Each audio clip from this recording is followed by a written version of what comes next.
Libero.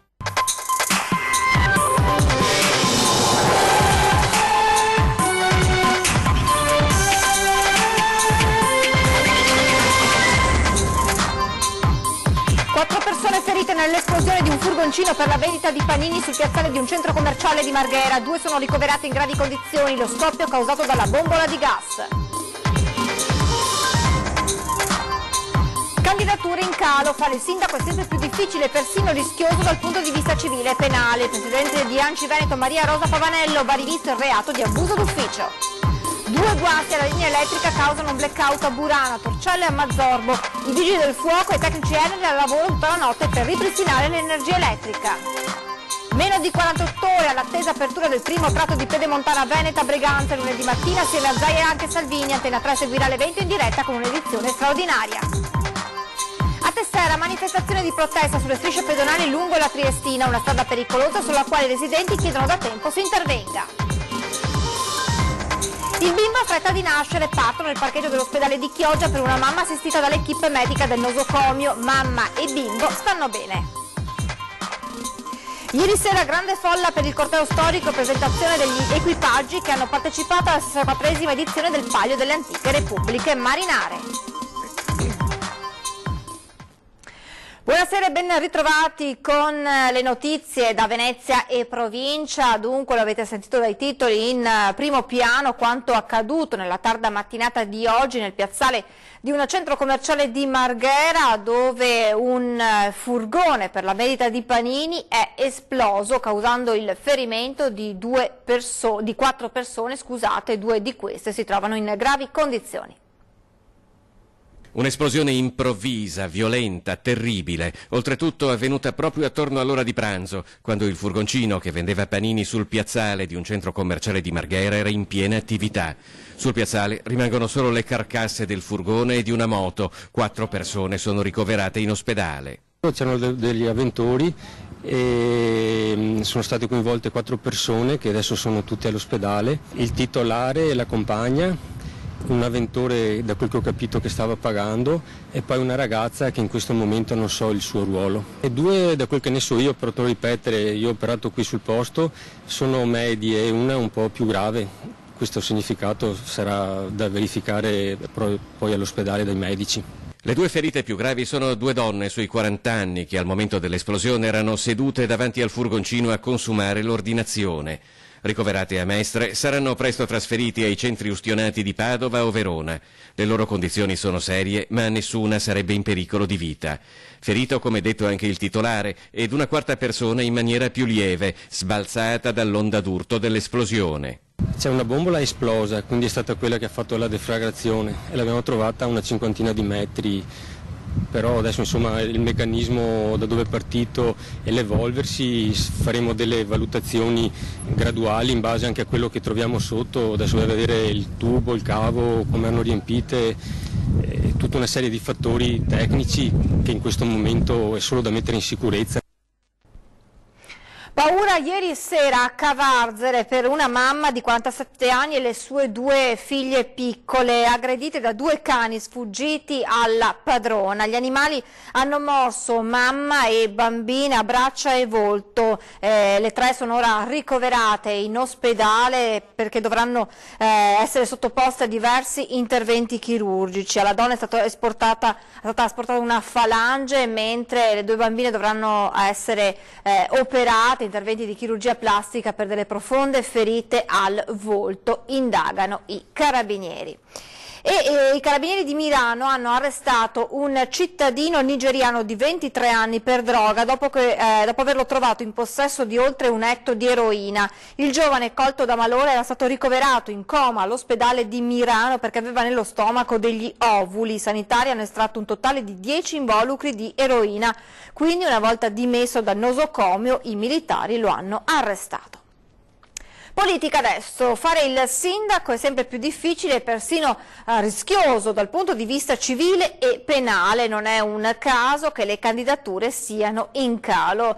Secondo Maria Rosa Pavanello, sindaco di Milano e presidente dell'ANCI Veneto, è necessario rivedere anche il reato di abuso d'ufficio.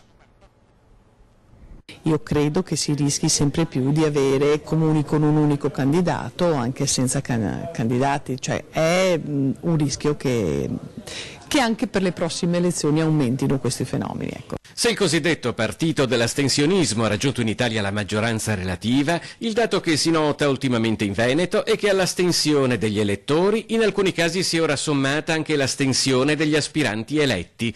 Nell'ultima tornata amministrativa ci sono stati meno candidati ed è in aumento il fenomeno di piccoli comuni in cui si presenta una lista unica a caccia del 50+1% dei voti per evitare l'arrivo del commissario. Il fatto è che se il mestiere del sindaco non è mai stato facile, in questi anni lo è diventato ancor di meno.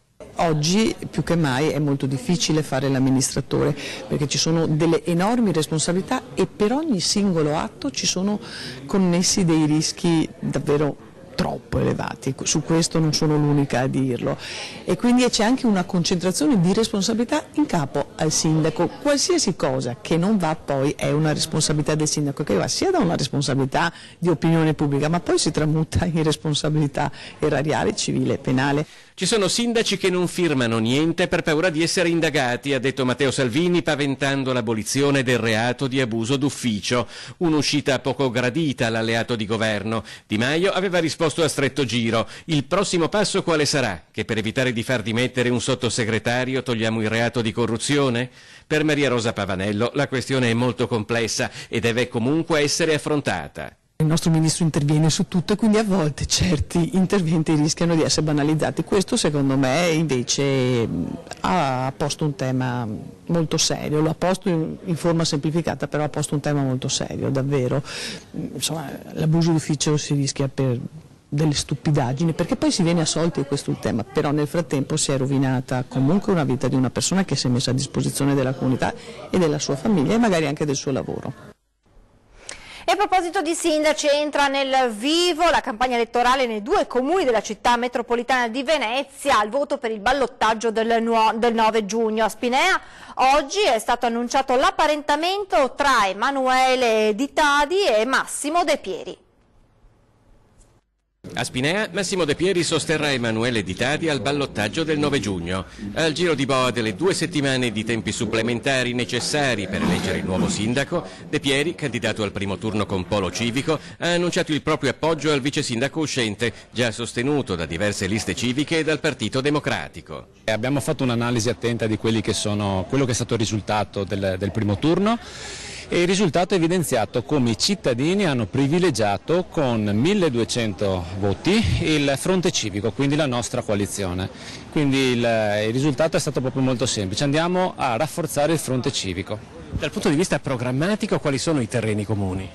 I terreni comuni sono tantissimi, perché nel nostro programma ci siamo confrontati sul piano eliminazione barriere architettoniche, sull'applicazione del piano urbano della mobilità sostenibile. Su molti strumenti noi abbiamo veramente un punto d'accordo che sta all'interno del nostro programma. Quello della composizione civica è, secondo Di Tadi, un aspetto che distingue la sua coalizione rispetto a quella dell'altra candidata al ballottaggio, Martina Vesnaver. Noi siamo distanti dalla formazione partitica perché noi ci presentiamo come componente di liste civiche, quindi andiamo a rafforzare appunto proprio questo elemento qui. Inizialmente la candidata del centrodestra si era presentata come lista civica, invece adesso ha dichiaratamente detto che fa parte ed è iscritta ad un partito politico. Ecco, quello che ci contraddistingue è proprio questo, la nostra composizione di liste civiche. Blackout della linea elettrica in alcune isole della laguna. All'ora di pranzo in alcune abitazioni la luce non era ancora tornata, ma la fase più acuta dell'emergenza poteva considerarsi quasi superata dopo una notte di intenso lavoro. È l'esito del blackout alla linea elettrica che dalla sera di venerdì ha spento la luce per molte ore a Burano, Torcello e Mazzorbo, 3 isole della laguna di Venezia. I guasti che hanno provocato il disservizio si sono verificati, secondo i primi accertamenti, lungo il cavidotto sott'acqua. Alle 3 del mattino si è materializzato sul posto anche il sindaco di Venezia Luigi Brugnaro, che si è messo al telefono e ha fatto sobbalzare tutti dal letto per far giungere 4 gruppi elettrogeni che, provenienti da Milano, sono entrati in funzione intorno alle 9 di questa mattina. Un tentativo di alleviare i disagi della popolazione. Al lavoro i tecnici dell'Enel, i vigili del fuoco e i volontari della protezione civile.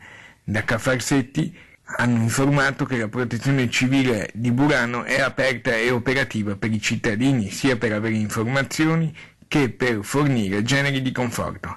I tecnici di Enel intanto stanno proseguendo con i lavori per la riparazione dei guasti. Sono state intraprese tutte le azioni per accertare i motivi del malfunzionamento e ripristinare nel più breve tempo possibile una situazione di normalità. Inaugurazione della Pedemontana lunedì mattina alla presenza del governatore Zaia e del vice premier Salvini, un atto politico e un avvertimento ai colleghi 5 Stelle al governo: basta rallentamenti alle grandi opere. Un evento che Antena 3 seguirà in diretta con un'edizione straordinaria a partire dalle 10:30. In studio Ferdinando Avarino e in collegamento da Breganze Angelo Cimarossi per raccontarvi minuto per minuto l'attesa apertura del primo tratto vicentino. L'inaugurazione della Pedemontana per lunedì è confermata con la presenza del vice premier Salvini e del presidente della regione Veneto Zaia. La cerimonia si terrà proprio al casello di Breganze, che servirà da interconnessione con l'autostrada 31 Valdastico, che tanto ha fatto disperare perché ci sono voluti mesi per rendere operativo il pagamento, visto che il software tra le due società concessionarie non erano sincronizzati, quindi i primi 7 chilometri erano pronti da mesi, ma l'informatica non c'era verso che facesse la sua parte. Nel frattempo i nemici della grande opera, il cantiere pubblico più grande in Italia, hanno continuato ad agire, come per esempio il 5 Stelle Costa, che prima pone dubbi sulla realizzazione, poi fa retromarcia dopo aver fatto imbestialire i colleghi leghisti di governo e l'intera regione Veneto. Non tutto è del tutto a posto, perché in effetti questi primi chilometri si mettono su viabilità ordinaria a Breganze, senza che sia pronta la complanare per evitare l'effetto imbuto. Il problema pratico è reale, ma si tratta di quisquiglie per la politica. Perché? Perché soprattutto c'è la decisione di Salvini di inaugurare in pompa magna i primi 7 chilometri con un atto simbolico e di fatto fortemente politico. Un segnale chiaro ai 5 Stelle sulle grandi opere: ora basta mettere i bastoni tra le ruote. E questo vale per la Pedemontana Veneta, ma anche per gli altri cantieri, a cominciare dal nodo della TAV. Per i nemici delle grandi opere c'è sempre meno spazio politico di manovra e il terreno di battaglia tra diverse visioni al governo è pronto per lo scontro finale. Bisognerà a questo punto vedere se le truppe del no dei 5 Stelle si ritireranno accettando la sconfitta o se si andrà allo scontro finale. Dalle 10:30 di lunedì la nostra rete seguirà in diretta l'importante evento con la telecronaca dal posto e anche in studio, perché comunque la si veda, questo taglio del nastro non è come tutti gli altri.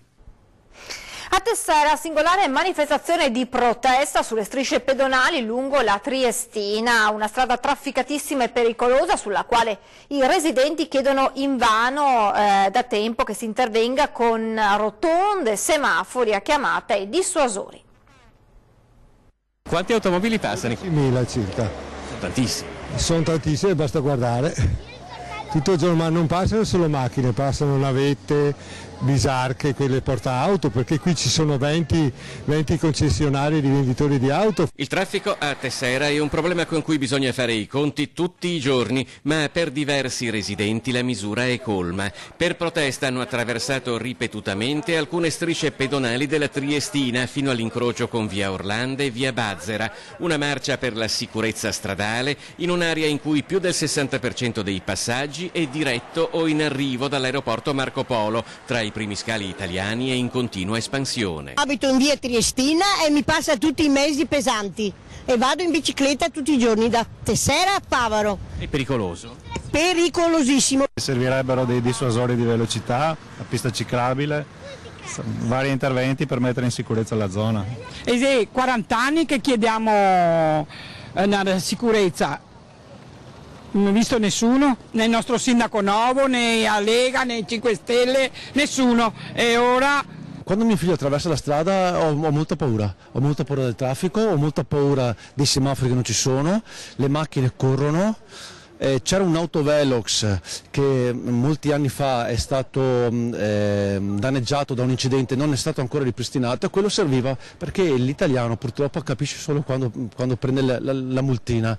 Semafori a chiamata, dissuasori, una rotonda, una pista ciclabile sono tra le richieste dei manifestanti, ma in alcuni tratti di questa strada, racconta Cesare Rossi del Comitato Cittadini per la riduzione dell'impatto ambientale dell'aeroporto, mancano persino i marciapiedi.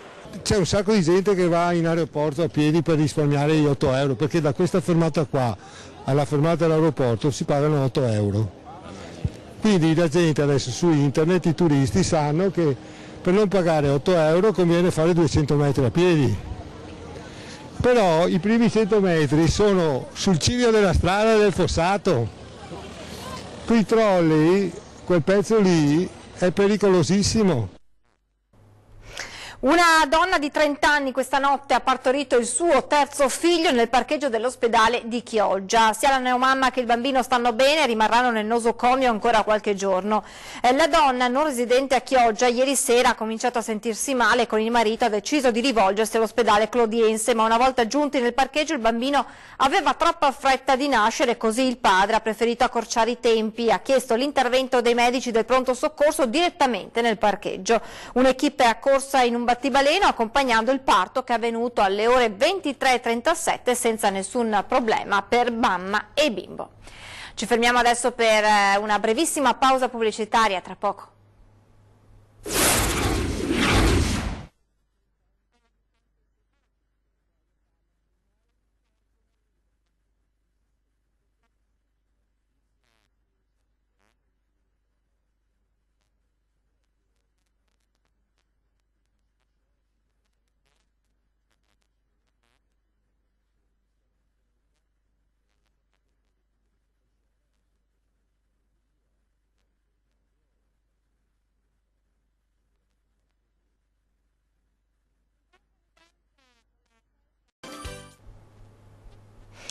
Rieccoci in diretta con l'edizione veneziana dei nostri telegiornali. Ieri sera grande folla per il corteo storico e presentazione degli equipaggi che hanno partecipato alla 64esima edizione del Palio delle Antiche Repubbliche Marinare.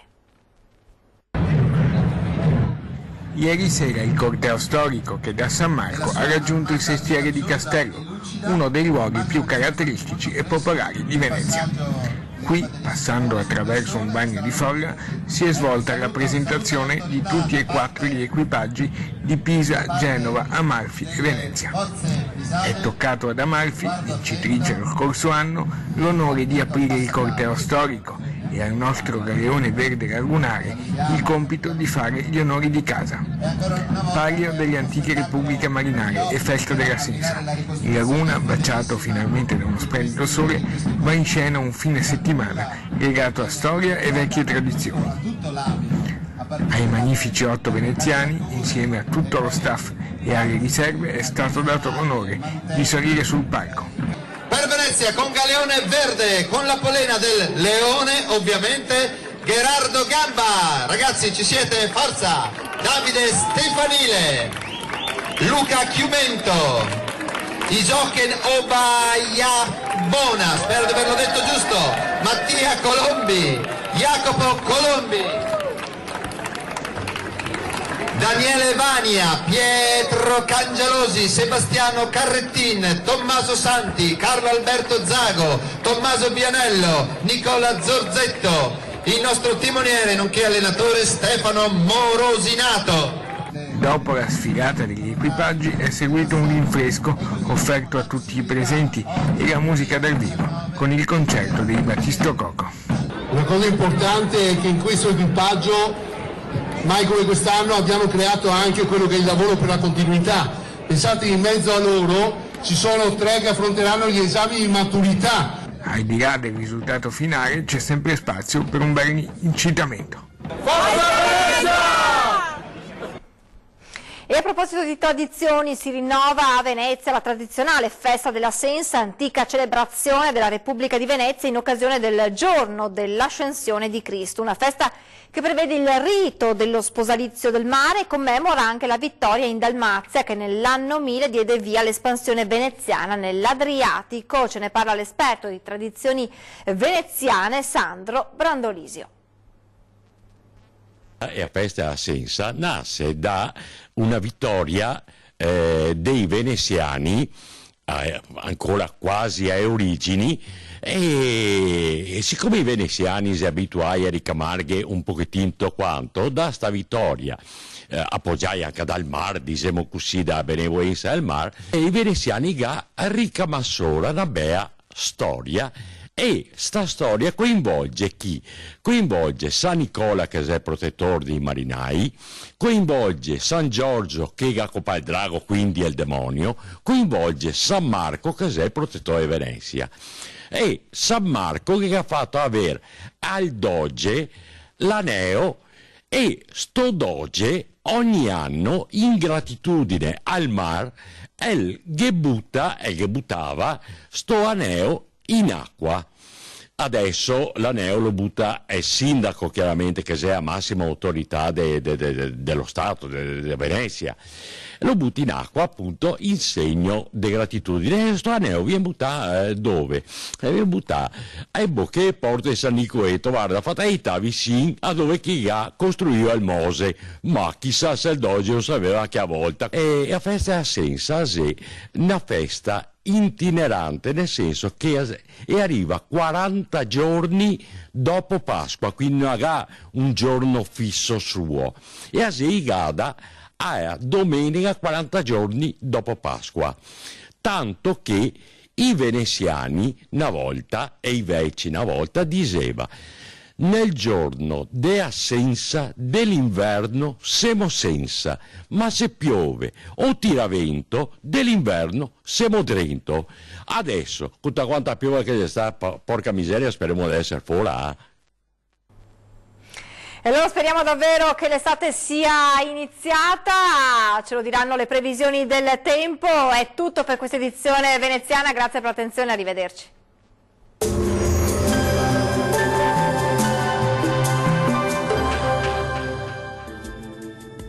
Ben ritrovati al meteo. Sarà una bella domenica soleggiata e calda sulle nostre regioni. L'anticiclone infatti è sempre più presente al nord. Ma vediamo il dettaglio del 2 giugno. Sul Veneto la festa della Repubblica sarà all'insegna del bel tempo, con cielo al massimo poco nuvoloso dappertutto. Non si escludono occasionali annuvolamenti e veloci acquazzoni pomeridiani sui monti bellunesi. Temperature minime tra 13 e 17 gradi, massime comprese invece tra 23 e 28 gradi. Ci spostiamo ora sul Friuli Venezia Giulia, dove la giornata risulterà all'insegna di un ampio soleggiamento ovunque, non sono attese precipitazioni particolarmente degne di nota. Temperature minime tra 13 e 16 gradi, massime oscillanti invece tra 22 e 27 gradi. Bel tempo anche sul Trentino Alto Adige, dove sarà soleggiato su tutti i settori e il cielo si presenterà al massimo poco nuvoloso. Temperature minime tra 15 e 16 gradi, massime comprese invece tra 29 e 30 gradi circa. Bene, dal meteo di Antenna 3 per ora è tutto, vi do appuntamento al prossimo aggiornamento. Arrivederci.